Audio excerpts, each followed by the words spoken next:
Hi students, मैं विकास अग्रवाल आ गया हूँ आपके सामने प्रयास सीरीज़ का नेक्स्ट सेशन लेके। तो बच्चों, इस सीरीज़ के अंदर हम क्या कवर करते हैं मैं आपको बता देता हूँ। इस सीरीज़ के अंदर हम एनएससी जेएस के लिए फिजिक्स कवर कर रहे हैं और इसमें हम ये सारे टॉपिक्स कवर कर चुके हैं।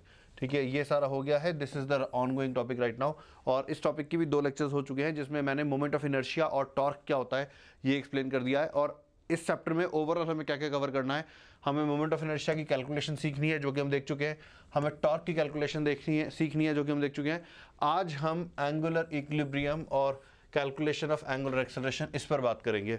ठीक है, तो हमने प्रीवियस 2 सेशन में जो भी सीखा वो क्यों सीखा, आज उसके ऊपर बात करने वाले हैं। ठीक है बच्चों, तो देखो जो न्यूटन सेकेंड लॉ होता है, ठीक है, उसका जो मोस्ट पॉपुलर वर्जन है जो कि हम क्वेश्चन सॉल्विंग में यूज़ करते हैं वो होता है F = ma। ठीक है, तो ये हमारे लिए होता है लीनियर मोशन के लिए, मतलब लीनियर मोशन के लिए हम ये यूज़ करते हैं। अब मान लो एक ऑब्जेक्ट अगर रेस्ट पे है, ठीक है, और इसे हम रोटेट कराना चाहते हैं किसी एक्सिस के अबाउट। ठीक है, जैसे यहाँ पे क्या होता है कि एक ऑब्जेक्ट रेस्ट पे होता है, इसे हम ट्रांसलेट कराना चाहते हैं। यहाँ पे एक ऑब्जेक्ट रेस्ट पे है, इससे हम रोटेट कराना चाहते हैं।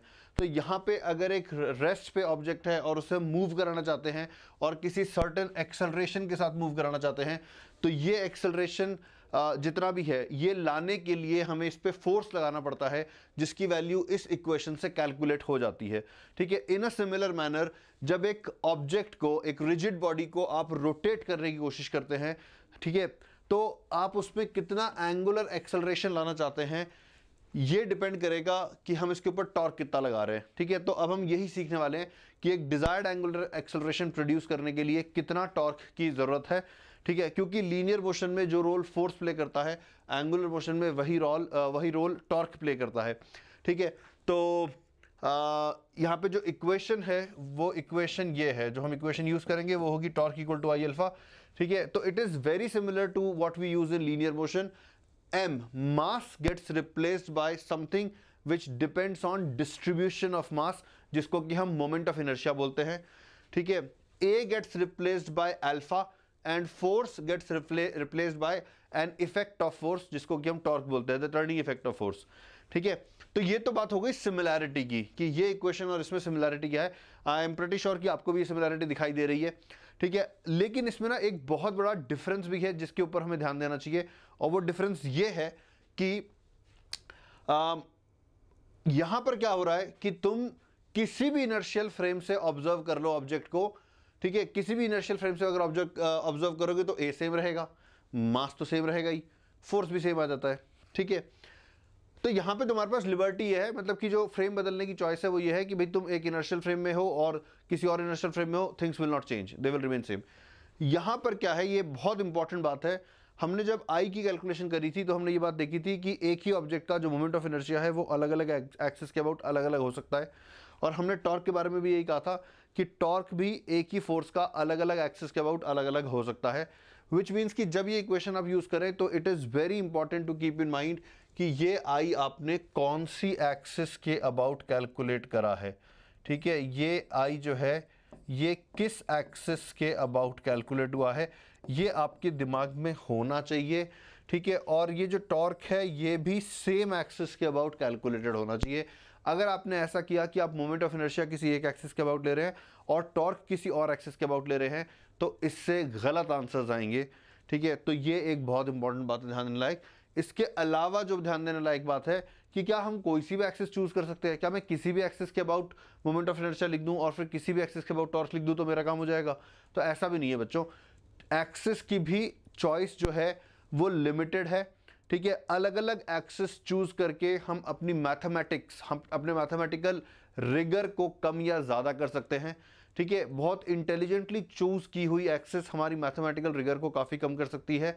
ठीक है, और बिना ज़्यादा दिमाग लगाए हुए चूज़ की गई एक्सेस मैथमेटिकल रिगर को बढ़ा सकती है। तो ये तो एक फ़ायदा हुआ अगर हम थोड़ा दिमाग लगा के एक्सेस चूज़ करें। ड्रॉबैक ये है कि जब हम डिफ़ॉल्ट जो हमारी चॉइस होती है उससे डेविएट होते हैं मैथमेटिकल रिगर को कम करने के चक्कर में, तो बहुत बार हम गलत एक्सेस चूज़ कर लेते हैं क्योंकि ये बहुत ट्रिकी चीज़ होती है। ठीक है, तो मैं भी आपको जो सेफ़ ऑप्शंस हैं, ठीक है, जो सेफ़ चॉइसेस हैं, ठीक है, सेफ़ चॉइसेस फॉर एक्सेस, मैं आपको वो बता रहा हूँ। ठीक है, अभी आप इस टॉपिक को जब सीखना स्टार्ट कर रहे हैं तो बेटर ये है कि आप सेफ चॉइसेस को यूज करके इक्वेशन सॉल्व करें। तो सबसे पहली जो सेफ चॉइस होती है वो होती है axis through centre of mass of the rigid body. ठीक है, axis through centre of mass of rigid body, this is the safest option. ठीक है, इसके अबाउट हम इक्वेशन लिखेंगे, we will never get any wrong result because of conceptual flaw. Mathematical गलती करते हो उसकी बात अलग है। ठीक है, दूसरी जो चॉइस होती है, अगेन ये चॉइस बेटर होती है उन केसेस में, ठीक है, like the axis of rotation, the actual axis of rotation. ठीक है, जैसे अगर ये मैं एग्जांपल दे दूंगा, जैसे सपोज एक रॉड है, इस रॉड को मैंने एक एंड के अबाउट हिंज कर दिया है और ये रॉड गिर रही है। ठीक है, तो यहाँ पे जो रोटेशन एक्सिस होगी वो ये वाली होगी, इस एंड से पास होती हुई axis perpendicular to the screen, that would be the rotation axis. And notice करो कि ये वाली जो एक्सिस है, this axis is not passing through the centre of mass of the rigid body. ठीक है, तो तुम सेंटर ऑफ मास वाली एक्सिस चूज करना चाहो वो भी कर सकते हो, लेकिन ऐसे केस में बेटर चॉइस होती है ये वाली, दी एक्सिस ऑफ रोटेशन, जिसके अबाउट रोटेशन हो रहा है वो। तो these are the two most, और you can say the two safest choice, and we will use them. Now let me demonstrate how to use this equation to do questions. So let me do some questions in front of you. ठीक है, तो एक easy question से start करते हैं। तो question कुछ इस तरह का था कि मान लेते हैं एक डिस्क है जिसका मास m है, रेडियस r है, और ये डिस्क हमको यूनिफॉर्म गिवन है। यूनिफॉर्म वर्ड प्रेजेंट होने से तुम जो मोमेंट ऑफ इनर्शिया के तुमने फॉर्मूले याद किए हैं, तुम उनको यूज़ करने की पोजीशन में रहोगे। ठीक है, हमने क्या किया, हमने इस डिस्क को इसकी जो स्टैंडर्ड एक्सिस है उसके अबाउट माउंट कर दिया, मतलब एक ऐसे स्टैंड पे हमने माउंट कर दिया, जैसे ये एक फिक्स्ड स्टैंड मान लेते हैं, क्लैंप है एक। ठीक है, इस क्लैंप के अंदर एक एक्सिस पास करा दी, डिस्क को लगा दिया। ठीक है, so that this disc can now rotate like this. ठीक है, ये हमने करा। फिर हमने एक और काम करा, हमने क्या करा, यहाँ से एक थ्रेड बांध दी, इस डिस्क के ऊपर एक लाइट एंड इनएक्सटेंसिबल थ्रेड को लपेट दिया, एक मासलेस थ्रेड को लपेट दिया है। ठीक है, और इस थ्रेड के ऊपर अगर मैं F फोर्स लगाना स्टार्ट कर दूं, ठीक है, तो क्या तुम मुझे बता सकते हो कि इस डिस्क का जो एंगुलर एक्सेलरेशन आएगा वो कितना आएगा? So that is your question statement. ठीक है, that is your question statement. अब मैं तुम्हें बताता हूँ कि इस क्वेश्चन को सॉल्व कैसे करेंगे, और बताने से पहले मैं एक और चीज़ बताता हूँ। इस क्वेश्चन को जब कोई दूसरे टीचर तुम्हें बताएंगे सॉल्व करने के लिए, ठीक है, वो बहुत सारी ऐसी चीज़ों को इग्नोर कर देंगे या तुम्हारे साथ डिस्कस ही नहीं करेंगे जो इस सल्यूशन को निकालने में हेल्प नहीं करने वाली। मतलब उनकी सोच ये रहती है, most of the teachers think कि जो आंसर लाने के लिए एसेंशियल है केवल वो बताओ, बाकी चीज़ों को बताने का जरूरत है। बच्चे कंफ्यूज होते हैं, विच इज़ नॉट ट्रू बच्चों। ठीक है, बच्चे कंफ्यूज नहीं होते, बच्चे गलत तरीके की थिंकिंग डेवलप कर लेते हैं जो कि कॉम्प्लेक्स प्रॉब्लम में जाके उनको अफेक्ट करती है, एडवर्सली अफेक्ट करती है। तो यहाँ पे मैं उन चीज़ों के बारे में भी बात करूँगा जो कि शायद आंसर लाने में रोल प्ले नहीं कर रही है फिलहाल। ठीक है, लेकिन जब क्वेश्चन की कॉम्प्लेक्सिटी बढ़ेगी तो उनका भी रोल आने लगेगा। ठीक है, अब मैं बताता हूँ मैं किस बारे में बात कर रहा हूँ। फॉर एग्जाम्पल हमसे कहा गया भाई अल्फा निकालो, अच्छी बात है। तो जब भी कोई क्वेश्चन अल्फा निकालने को बोलता है, इनवेरिएबली हमारे दिमाग में जो डिफॉल्ट थॉट आता है वो आता है कि चलो हम torque equal to I alpha use कर लेते हैं, specially if we have been given the forces. ठीक है, मतलब अगर हमें सिचुएशन की डायनामिक्स बता रखी है, यानी कि कौन सा फोर्स लग रहा है, किस डायरेक्शन में लग रहा है, ये चीज़ अगर हमारे पास हैं, तो फिर अल्फा निकालने का जो फर्स्ट थॉट दिमाग में आता है वो torque equal to I alpha ही आता है। तो हम उसी को यूज़ करने की कोशिश करेंगे। ठीक है, तो सोल्यूशन में हमें क्या क्या सोचना चाहिए मैं पहले वो बताता हूँ। मतलब पहले हमारे दिमाग में क्या क्या थॉट प्रोसेस चलनी चाहिए वो बताता हूँ, तो हमारी अप्रोच क्या होनी चाहिए। ठीक है, तो फर्स्ट थॉट हमारे दिमाग में आएगा कि let us use torque equal to I alpha. बहुत अच्छी बात है। तो जैसे ही मैंने ये डिसीजन लिया कि मैं torque equal to I alpha use करूँगा, मेरे दिमाग में ये क्वेश्चन आना ही चाहिए कि कौन सी एक्सिस के अबाउट। ठीक है, तो अब तुम लोग बताओ बच्चों, इस सिचुएशन को देखकर और फिर इस बात को ध्यान में रख के कि कौन सी दो एक्सिस हमारे लिए कन्वीनियंट होती है, नोटिस करो ज़रा कि इस सिचुएशन में ये दोनों चॉइस सेम एक्सिस को की तरफ पॉइंट कर रही है। मतलब an axis through centre of mass is also the axis about which the disc is rotating. तो देखा जाए तो ये दोनों ऑप्शन सेम एक्सिस की तरफ ही इशारा कर रही है। ठीक है, तो हमारी जो एक्सिस की चॉइस है वो तो सॉर्टेड है। ठीक है, एक्सिस हम कौन सी चूज़ करेंगे? ठीक है, the standard axis of the disc, मतलब जिसके अबाउट हमें स्टैंडर्ड रिजल्ट पता होता है। ठीक है, वो हम चूज़ करने वाले हैं। बहुत अच्छी बात है। तो फिर इस एक्सिस के अबाउट हमें टॉर्क निकालना है। बहुत अच्छी बात है। तो टॉर्क निकालने के लिए जो सेकंड थॉट हमारे दिमाग में आना चाहिए, व्हाट इज टॉर्क? ठीक है, टॉर्क आखिर होता क्या है? हम टॉर्क निकालने की कोशिश करते हैं, टॉर्क आखिर होता क्या है? टॉर्क होता है फोर्स का इफेक्ट। ठीक है, क्योंकि टॉर्क फोर्स का इफेक्ट है इसीलिए ये असेंशियल है कि डिस्क पे लगने वाले सारे फोर्सेस के बारे में हम सोचें। ठीक है, अब यहां पर तुम्हारा थॉट प्रोसेस जाना चाहिए एनएलएम में जो मैंने तुम्हें सिखाया था उसके ऊपर। ठीक है, अगर मुझे डिस्क के ऊपर लगने वाले सारे फोर्सेस बनाने हैं तो मुझे डिस्क के एफबीडी को बनाने के बारे में सोचना चाहिए, और एफबीडी बनाने के स्टेप्स मैंने आप लोगों को बताए थे। प्लीज उन स्टेप्स को फॉलो करने की आदत बनाओ। ठीक है, अभी आदत बनाओगे तो जब तुम 11th में ये टॉपिक्स करोगे तो you will be the best in your class, let me tell you that. मतलब तुमसे गलती नहीं होगी, which is very important in mechanics. मैं ये नहीं कह रहा कि तुम 100% क्वेश्चन सॉल्व कर दोगे मैकेनिक्स के, मैं ये कह रहा हूँ कि तुम क्वेश्चन को गलत सॉल्व नहीं करोगे, या तो तुम अटक जाओगे, अगर तुम नहीं अटके तो तुम जो आंसर निकालोगे वो सही आंसर होगा। मैकेनिक्स में सबसे बड़ी प्रॉब्लम ये होती है कि बच्चे बहुत ही कन्वीनियंटली, बहुत ही ईजिली गलत डायरेक्शन में आगे बढ़ जाते हैं और गलत आंसर निकाल के बैठ जाते हैं, उनको पता भी नहीं लगता है कि उनसे गलती हो गई। ठीक है, तो what I am trying to suggest now कि let's draw FBD of disc. ठीक है, और अगर एफबीडी बनाने के नियम तुमको याद हैं तो याद करो, पहला नियम ये था कि हम डिस्क को, या जिसको एफबीडी बनाना चाहते हैं उसको एनसर्कल करते थे या उसको एक क्लोजर में लेते थे जिससे कि उसके सारे कॉन्टैक्ट पॉइंट रिवील हो जाए। तो यहाँ पे अगर मैं केवल डिस्क को अलग करके लाने के बारे में सोचूंगा तो मेरे दिमाग में ये बात आनी चाहिए कि मैंने थ्रेड को कट किया होगा, एंड देयरफॉर थ्रेड की वजह से एक टेंशन लगना चाहिए जो कि एक्चुअली अप्लाइड फोर्स के बराबर ही हो जाएगा। ठीक है, तो डिस्क का इसके अलावा और कोई कॉन्टैक्ट है क्या? मुझे तो नहीं लग रहा। क्या लग रहा है बच्चों? है। यहाँ पे जो कील लगी हुई थी, जो नेल लगी हुई थी, उस नेल की वजह से भी तो डिस्क पे फोर्स लग रहा है। वही तो नेल है जो डिस्क को आगे जाने से रोक रही है। नहीं तो तुम एक डिस्क के ऊपर खाली थ्रेड लपेट के उस थ्रेड को जब खींचोगे तो डिस्क घूमेगी भी और आगे भी चली जाएगी। ठीक है, तो इसको आगे जाने से कौन रोक रहा है? वो जो कील है वो रोक रही है। तो वो जो कील है उसने सर्टेनली कुछ फोर्स लगाया होगा जिसकी डायरेक्शन हमें नहीं पता, जिसका मैग्नीट्यूड भी नहीं पता। ठीक है, तो अगर एक फोर्स, अगर एक वेक्टर जिसका ना हमें फोर्स पता होता है, ना डायरेक्शन पता होती है, ना मैग्नीट्यूड पता होता है, तो हमें उसको अज्यूम करने का जो बेस्ट तरीका होता है कि हम उसके दो परपेंडिकुलर कंपोनेंट्स अज्यूम कर ले। ठीक है, तो वो मैंने कर लिए। ठीक है, तो मैं अभी, मेरा एफबीडी पूरा नहीं हुआ है, मैंने अभी एफबीडी के अंदर कॉन्टैक्ट फोर्सेस बना दिए हैं। डिस्क का कॉन्टैक्ट किससे था? डिस्क का कॉन्टैक्ट थ्रेड से था, थ्रेड ने अपना फोर्स लगा दिया है। डिस्क का कॉन्टैक्ट नेल से था, नेल ने अपना फोर्स लगा दिया है। ठीक है, वो जो स्टैंड था ट्रायंगुलर, उसका ये जो ट्रायंगुलर, वो अरे नहीं, उस ट्रायंगुलर कॉन्टैक्ट ने नेल को पकड़ रखा है। नेल डिस्क के अंदर जा रही है तो नेल का कॉन्टैक्ट डिस्क से है, नेल का कॉन्टैक्ट इस ट्रायंगुलर स्टैंड से है। ठीक है, तो हमने कॉन्टैक्ट फोर्सेस बना दिए। अब रह गया non contact force. Non contact force के नाम पे यहाँ पे बनेगा mg, वो भी हमने बना दिया है। ठीक है, अब बनेगा सीडो फोर्स। सीडो फोर्स की जरूरत नहीं है क्योंकि हम जिस एक्सिस को माइंड में रख के इक्वेशन लिख रहे हैं वो एक्सिस एक इनर्शियल एक्सिस है, वो एक एक्सिस है विच इज एट रेस्ट। ठीक है, तो सीडो फोर्स की जरूरत नहीं है। So this completes our FBD. ठीक है, दिस कंप्लीट्स आवर एफबीडी। अब मैं बताता हूँ जो मैं आपसे बात कह रहा था, ज्यादातर टीचर्स इस क्वेश्चन को एक्सप्लेन करते समय क्या बोलेंगे कि इसके अबाउट टॉर्क लिखना है तो F इंटू आर कर दो, हो गया टॉर्क। वो बात ठीक है, बात गलत नहीं है, लेकिन बात अधूरी है। ठीक है, नोटिस करो कि इसके ऊपर 4 फोर्सेस हैं।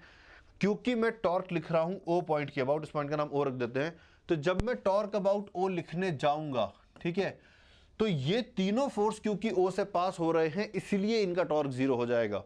ठीक है, अभी से इस सोच की हैबिट बनाओगे तो ज्यादा कॉम्प्लेक्स क्वेश्चन में जब इनकी वजह से रोल्स आएंगे, ठीक है, तो तुम उनको समझ पाओगे, उनको सॉल्व कर पाओगे। ठीक है, तो टॉर्क अबाउट O जब हम लिखेंगे तो ny का टॉर्क 0, nx का टॉर्क 0, mg का टॉर्क 0, केवल f का टॉर्क आएगा और ये क्लॉकवाइज आएगा, तो ये हो जाएगा F into r. F into r कैसे हुआ? फोर्स का जो लाइन ऑफ एक्शन है उसका जो परपेंडिकुलर डिस्टेंस है O पॉइंट से वो r के बराबर है, ये जो परपेंडिकुलर डिस्टेंस है, ठीक है, this is equal to r, so F into r is the torque. ठीक है, ये टॉर्क हो गया। बस अगर टॉर्क हो गया तो अब नेक्स्ट जो हमारा थॉट है, ठीक है,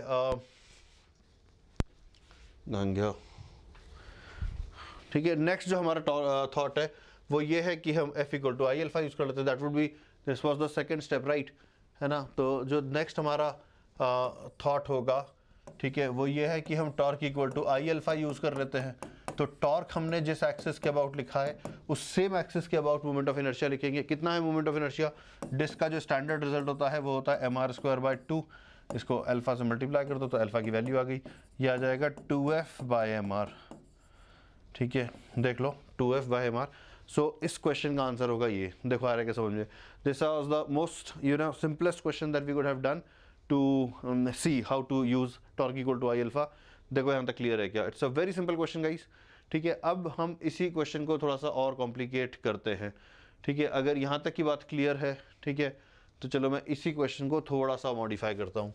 ठीक है, इस बार हमने क्या किया, इस बार हमने डिस्क को, सेम डिस्क मान लेते हैं, इसको एक पुली की तरह यूज़ करा, यानी कि मैंने इस डिस्क को ऐसे हैंग करा। ठीक है, डिस्क को ऐसे हैंग करा और फिर मैंने क्या करा, डिस्क के ऊपर मैंने वापस से स्ट्रिंग लपेट दी है। ठीक है, डिस्क के ऊपर वापस से स्ट्रिंग लपेट दी है। इस बार इस स्ट्रिंग के ऊपर मैंने एक एम मास लटका दिया है। ठीक है, और इस डिस्क का मास m है, ये प्रीवियस क्वेश्चन की ही डिस्क मान लो। ठीक है, तो मास इसका m है, रेडियस इसका r है, यूनिफॉर्म डिस्क है। नेल के अंदर जीरो फ्रिक्शन है, there is no friction in the nail. ठीक है, string is light and inextensible. हमने इस सिस्टम को रिलीज कर दिया, जैसे मान लो हमने डिस्क को पकड़ रखा था, उसको घूमने नहीं दे रहे थे, हमने छोड़ दिया, तो हमारे छोड़ने पर do you imagine this mass to go down with some acceleration.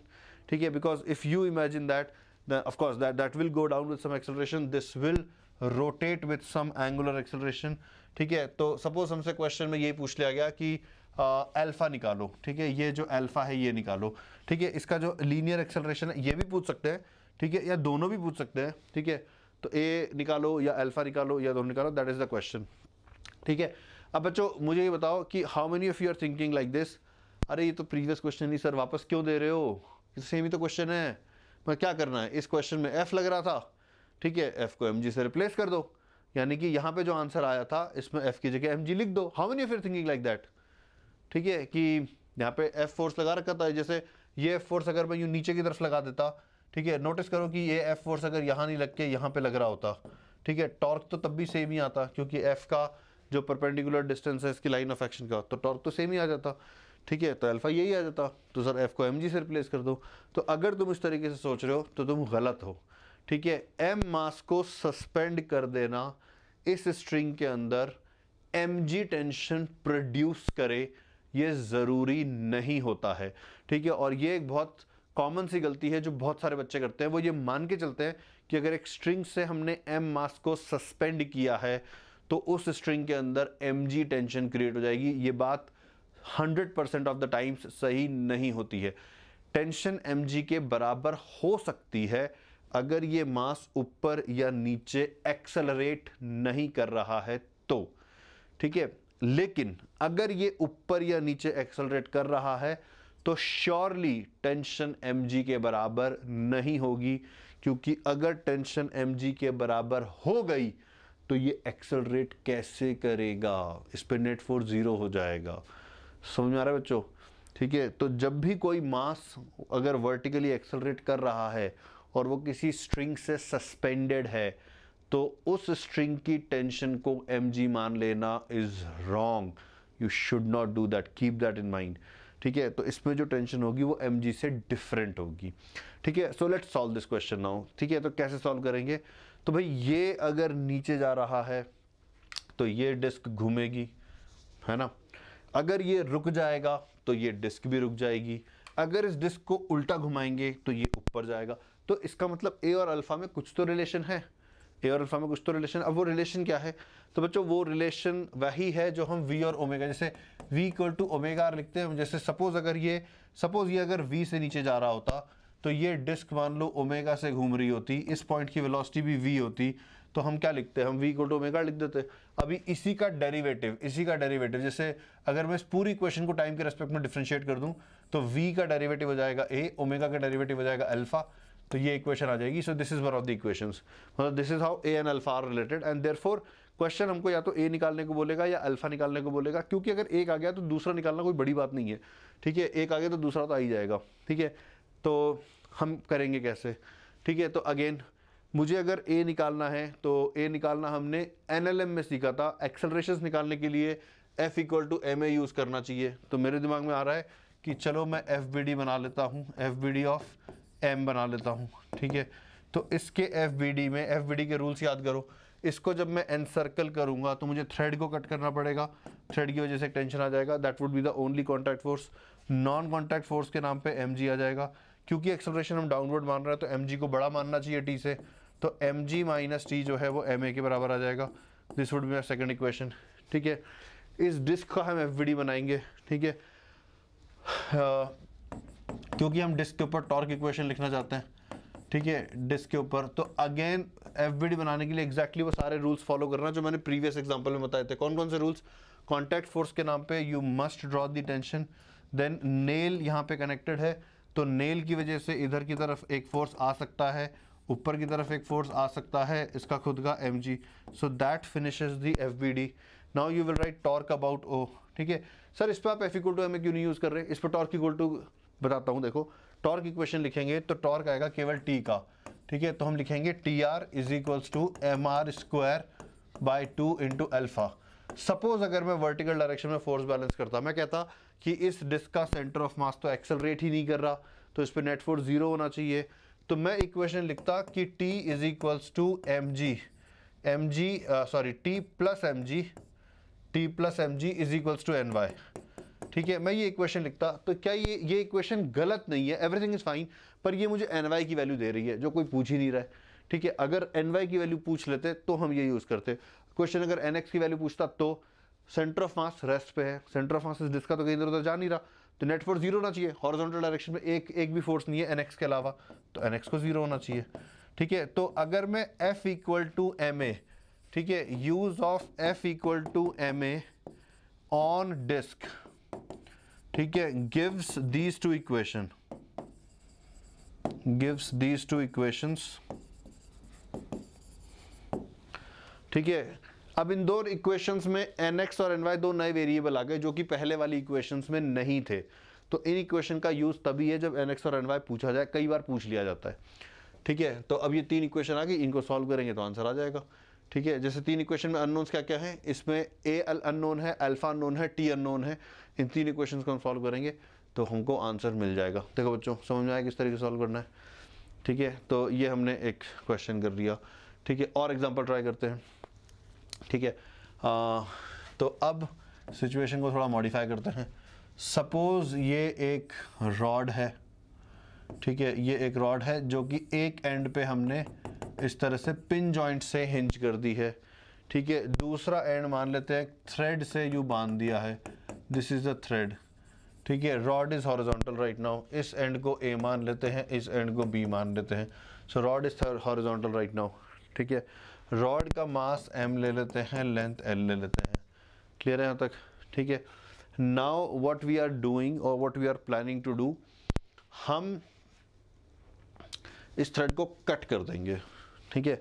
तो थ्रेड को कट करने के बाद क्या होगा ये तुम इमेजिन करो, ठीक है। क्या हम ये बोल सकते हैं कि थ्रेड को कट करने के बाद ये रॉड नीचे गिरना स्टार्ट कर देगी, मतलब the different positions that this rod will go through would be like this, थोड़ी देर बाद ऐसी होगी और थोड़ी देर बाद कुछ ऐसी हो जाएगी और थोड़ी देर बाद वर्टिकल हो जाएगी। Are you able to see this, ठीक है। This is how the rod will begin to fall, ये समझ में आ रहा है, ठीक है। तो हम ये जानना चाहते हैं कि स्ट्रिंग कट करते के साथ राइट एट दैट मोमेंट जो एंगुलर एक्सेलरेशन था वो कितना था, ठीक है। कट करते के साथ क्यों पूछ रहा है क्वेश्चन, मे बी बिकॉज यहाँ पे एक अलग वैल्यू है, यहाँ पे एक अलग वैल्यू है, मतलब जैसे जैसे ये रॉड नीचे गिर रही है वैसे वैसे हो सकता है एंगुलर एक्सेलरेशन बदल रहा हो, ठीक है। क्या वो निकाला जा सकता है? बिल्कुल निकाला जा सकता है, लेकिन फिलहाल हम ये बात करते हैं कि थ्रेड कट करते ही कितना था, ठीक है। तो अगेन अल्फा निकालने को बोला है, torque equal to alpha use करेंगे, ठीक है। तो हमारी जो अप्रोच है वही वापस वही सोचने का तरीका वही रहेगा। मैं torque equal to I alpha use करना चाहता हूँ, तो पहला डिसीजन मुझे ये लेना है कि मैं कौन सी एक्सिस यूज़ करूँ, ठीक है। तो जो 2 सेफ चॉइस बताए थे मैंने, इस बार वो दोनों अलग अलग है, ठीक है। जैसे सेंटर ऑफ मास से पास होने वाली एक्सिस तो यहाँ वाली होगी, जबकि एंड पॉइंट से पास होने वाली यानी कि एक्सिस ऑफ रोटेशन जो है वो ये है, ठीक है। तो मैं एक्सिस ऑफ रोटेशन को चूज़ करता हूँ, बट ठीक है, चाहे मैं एक्सिस कोई भी चूज़ करूँ मुझे FBD तो बनाना ही पड़ेगा, ठीक है। तो अगर मैं रॉड का FBD बनाता हूँ, नोटिस करो कि रॉड को जब हम आइसोलेट करेंगे, ठीक है, ये टेंशन बनाऊँ यहाँ पे या नहीं बनाऊँ?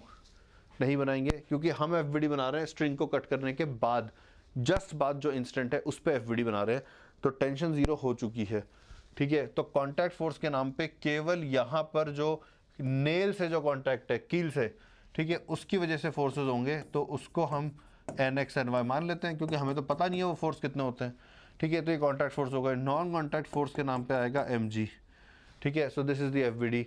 अब तुम्हें समझ में आ रहा है कि मैंने ये वाला पॉइंट क्यों चूज किया था टॉर्क इक्वेशन लिखने के लिए, क्योंकि इसके about n y n x का टॉर्क 0 है। ठीक है, एम जी का जो डिस्टेंस है वो L/2 है यहाँ से। ठीक है, तो ये हो जाएगा mg इंटू L/2, this is torque equal to इस एंड के अबाउट जो मोमेंट ऑफ इनर्शिया होगा, ठीक है, वो होगा ml²/3। रॉड का स्टैंडर्ड एक्सिस के अबाउट होता है ml²/12, लेकिन यहाँ पे निकालने के लिए हम पैरेलल एक्सिस थ्योरम का यूज़ करेंगे, फिर आ जाएगा ml²/3, ठीक है, इंटू अल्फा। ठीक है, तो यहाँ से अल्फा की वैल्यू निकाल लेंगे, m और l कैंसिल हो जाएगा, तो ये आंसर आ जाएगा 3g/2l। ठीक है, so that would be the angular acceleration.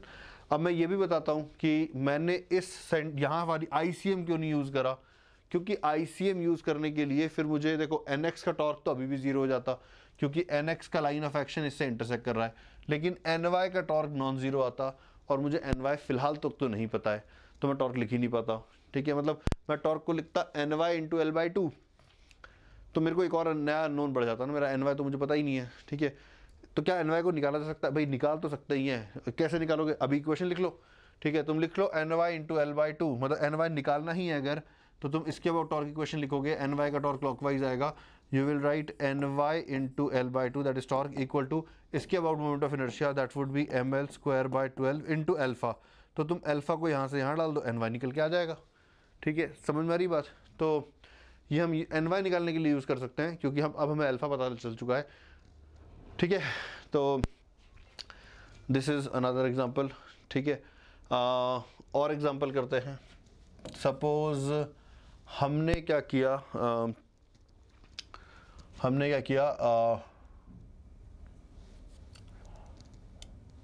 एक इंक्लाइन प्लेन है। ठीक है, सबसे पहले एक आसान केस लेते हैं कि ये परफेक्टली स्मूथ है। ठीक है, ये परफेक्टली स्मूथ है, इसके ऊपर एक राउंड ऑब्जेक्ट को रिलीज़ करा। ठीक है, अब ये राउंड ऑब्जेक्ट एक स्फेयर हो सकता है, एक सिलेंडर हो सकता है, रिंग हो सकता है, डिस्क हो सकता है, अभी मैं वो क्लैरिफाई नहीं कर रहा हूँ। ठीक है, तो मास m मान लेते हैं, रेडियस r मान लेते हैं। जब मैं ऑब्जेक्ट बता दूंगा कौन सा है, तो तुम्हें ICM पता लग जाएगा। ठीक है, पता लग जाएगा ना। अभी जैसे मैं कहता हूँ कि एक रिंग है, तो ICM mr² आ जाएगा। मैं कहता हूँ डिस्क है, तो mr²/2 हो जाएगा। मैं कहता हूँ यूनिफॉर्म सॉलिड स्फेयर है, तो 2/5 mr² आ जाएगा। तो the moment I gave you the name of the object, you will know the relationship between these three. ठीक है, सो अगर मैं ऑब्जेक्ट क्लैरिफाई नहीं कर रहा हूँ, तो मैं कह देता हूँ भाई ये मास है, रेडियस है और ICM है कुछ। ठीक है, सो दैट कि जैसे ही क्वेश्चन तुम्हें बोले कि मैं ये ऑब्जेक्ट यूज़ कर रहा हूँ, तुम ICM की जगह वो सब्स्टिट्यूट कर देना। ठीक है, नाउ द क्वेश्चन इज कि इसको हमने रिलीज कर दिया। ठीक है, this is release from rest. ठीक है, what will happen, we want to predict what happens. ठीक है, मतलब क्वेश्चन ये है कि क्या ये वहीं पर रुका रहेगा, अगर नहीं तो क्या ये रोल करते हुए नीचे आएगा, अगर नहीं क्या ये स्लाइड करते हुए नीचे आएगा, नहीं क्या ये ऊपर चला जाएगा। मतलब वी वांट टू नो कि हाउ नेचर विल डिसाइड कि इसका करना क्या है। ठीक है, तो देखो कैसे डिसीजन लेंगे, देखते हैं। देखो हम कहेंगे कि लाओ FBD बना दो। ठीक है, हम कहेंगे FBD बना दो। तो FBD बनाने के नियम याद रखो बच्चों। पहले एनसर्कल करेंगे ताकि कांटेक्ट पॉइंट पता लगे। कांटेक्ट तो एक ही जगह पे था और वो था इंक्लाइन प्लेन। ठीक है, तो फ्रिक्शन है नहीं, तो नॉर्मल फोर्स आ जाएगा। और नोटिस करो कि normal force has to act through the centre. ठीक है, बिकॉज नॉर्मल फोर्स नॉर्मल के लॉन्ग लगेगा, है ना। ये हो गया। नॉन कॉन्टैक्ट फोर्स में हो जाएगा mg, और कोई फोर्स है नहीं। ठीक है, तो अब नोटिस करो कि सेंटर के अबाउट कोई टॉर्क तो हुआ ही नहीं, क्योंकि दोनों ही सेंटर से पास कर रहे हैं। सो टॉर्क अबाउट O इज 0। ठीक है, इम्प्लाइज कि अल्फा जो होगा वो 0 होगा। समझ में आ रही है बात? ठीक है, ये ऑब्जेक्ट अगर ट्रैवल करता तो हम इस एक्सिस के अबाउट ही टॉर्क लिखते हैं, क्योंकि वो सेफेस्ट ऑप्शन था। ठीक है, ये क्योंकि ये स्टेशनरी एक्सिस के अबाउट तो रोटेट कर नहीं रहा, अनलाइक द प्रीवियस केस जहाँ पे एक स्टेशनरी एक्सिस के अबाउट रोटेशन हो रहा था। इस बार अगर रोटेशन होता तो एक मूविंग एक्सिस के अबाउट होता। ऐसे केसेस में सेंटर ऑफ मास से पास होने वाली एक्सिस जो होती है वो सेफेस्ट ऑप्शन होता है किसी भी तरह का डिसीजन लेने के लिए। लेकिन मैंने अभी चेक करा कि उस एक्सिस के अबाउट तो टॉर्क 0 रहेगा, तो अल्फा 0 है। That means this object is certainly not rotating. 100% है कि ये रोटेट तो नहीं कर रहा है। ठीक है, क्या मूव कर रहा है, क्या ट्रांसलेट कर रहा है। उसके लिए नोटिस करो कि क्या इन दोनों फोर्सेस का रिजल्टेंट 0 आ सकता है। मुझे तो लगता नहीं है, क्योंकि दो फोर्सेस का जब रिजल्टेंट 0 आता है तो वो इक्वल एंड ऑपोजिट होना एब्सोल्युटली एसेंशियल होता है। ये इक्वल एंड ऑपोजिट तो नहीं है तो जीरो तो नहीं आएगा, इसका मतलब मोशन तो होगा, ट्रांसलेशन तो होगा, ठीक है। तो and we can see from the situation कि इंक्लाइन प्लेन है तो ट्रांसलेशन इधर की तरफ हो जाएगा, मे बी विथ एक्सेलरेशन है। तो इस mg की अगर मैं कंपोनेंट बना दूं, इधर का कंपोनेंट कितना हो जाएगा, ये हो जाएगा mg cos थीटा, ठीक है, और ये हो जाएगा mg sin थीटा, ठीक है। तो ये फोर्स जो है ये एक्सेलरेशन कॉज कराएगा, तो एक्सेलरेशन होगा फोर्स अपॉन मास यानी कि g sin थीटा। मतलब इररेस्पेक्टिव ऑफ कि ये कौन सा ऑब्जेक्ट है, this will slide down in case of a smooth plane, मतलब ये रोटेट नहीं करेगा, ठीक है। इसमें सपोज अगर एक इस तरह का प्लस साइन बना होता, ठीक है, तो ये ऑब्जेक्ट नीचे आता और ये प्लस हमेशा अपनी ओरिएंटेशन को मेंटेन करता, ये प्लस ऐसे ही रहता, समझ आ रही है बात, ठीक है। ये ऐसे स्लाइड कर जाएगा, ठीक है, और किस एक्सेलरेशन से, जी साइन थीटा से। क्या इस बात से कोई फर्क पड़ेगा कि ऑब्जेक्ट कौन सा है? नहीं, इस बात से कोई फर्क नहीं पड़ने वाला कि ऑब्जेक्ट कौन सा है, ठीक है। लेकिन अगर इसी में सिचुएशन को हम चेंज कर देते हैं, ठीक है, कैसे? अब हमने कहा कि ये एक इंक्लाइन प्लेन है, ठीक है, जिसका फ्रिक्शन कोएफिशिएंट कुछ हमें म्यू दे रखा है, ठीक है, और हमको ये बता रखा है कि ये बहुत रफ है, ठीक है। बहुत रफ का क्या मतलब है सर?